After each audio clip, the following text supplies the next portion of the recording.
Me But whenever you start to. This is December 31st, 2009. I'm interviewing Glenn Hitt, um, who was born, what is it, April 4th, 1917. 1917. And I am Matt McElroy, the son of Susan Bennett McElroy, who is a first cousin of Pam Bennett, who's Glenn's wife. And so I was just going to ask you background questions before or why don't you just tell me what you want to tell me first? Oh, you got it off? Yeah, I'm going. Uh, Actually, started with World War II, if you want. Sure.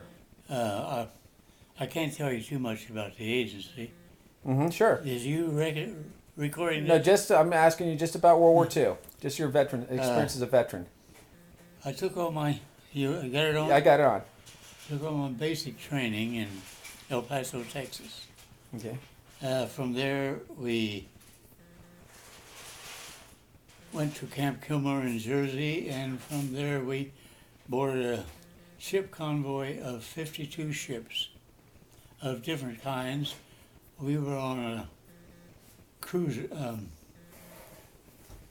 ship, 5,000 men on one cruise ship, and we encountered rough seas going over.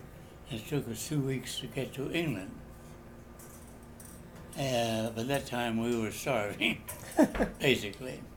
And spent, my company and I spent 3 months in England, quartered in a Quonset hut with a shower that was 100 yards away out in the field. So you can imagine how we smelled. From England, we went to France, and on the way across the channel to France, I slipped on the ice and fell down the hole and tore the ligaments up in my knee. So I was the only sergeant that probably went into France on the back of another sergeant.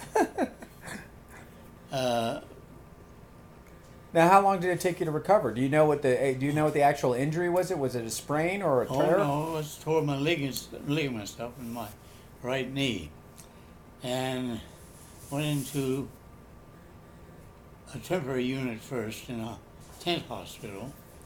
Then I went into the 479th General Hospital in Rouen, France. Oh.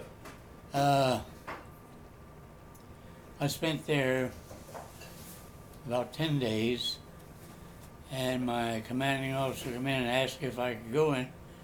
And they said if I didn't walk, and I had to, so they gave me a Jeep, assigned me a Jeep that I used all during the war. Oh, neat.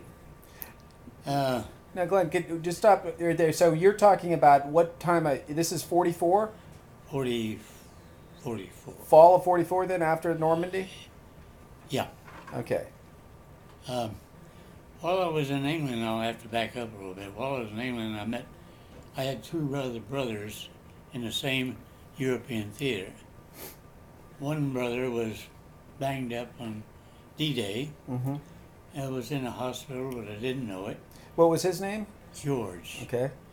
Hurley was the next one. He was the combat engineers, and we met one night before he shipped out to France. Now, how did you find him when you're in France?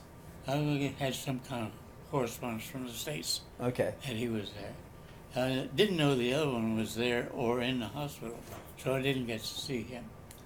But anyway, coming back, going across the channel, as I mentioned, I wound up in the 479th General Hospital. It was a hospital that the French started. The Germans completed it, and we took it away from the Germans. So I had quite a thing there. And when I became at least ambulatory in a wheelchair, I made pocketbooks for the other inmates in the hospital. One in particular was next to me. He was in a train wreck where the train hit a dead end, telescoped, and cut off both of his legs. Out of 1,000 men, about almost 950 were killed or injured Wow. in that train wreck. Now, and so that was just a going the wrong way or something, huh? Well, it hit a dead end, and whether or not the tracks, whether it was sabotage or not, I don't know. Wow. But anyway, everybody was put to work that was be in a wheelchair or ambulatory, whatever, because of this big train wreck. Well, from there we went into Mönchengladbach, which was the birthplace of Herr Goebbels, who was a propaganda minister for Hitler. So you went from there to Germany? Yep. Okay. So by that. Oh, no, I have to back up. I went to Holland Okay. from there. And now, is this in the winter, or is this after the Battle of the Bulge, or? Still, right at the time of the Battle of the Bulge. And I'll come to that one. No, we went into Holland, and I and another soldier was quartered in a Dutch home. Mm-hmm. Just two of us. Mm-hmm. I'll tell you the reason why in a minute.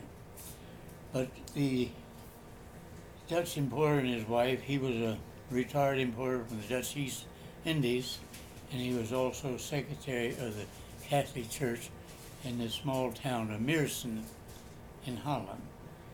Well, we weren't supposed to collaborate with even them, but Mama D. Verpont came over and knocked on the door and asked if we would like a cup of coffee. She had a son, Jeff, who had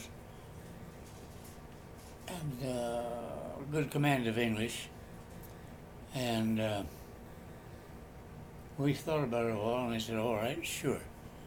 But it wasn't coffee. It was burnt barley. They didn't have coffee. They didn't have anything because the Germans had stripped this province, by the way, which was the province of Limburg, being a dairy thing. They took all the cows, they took everything. Mm-hmm.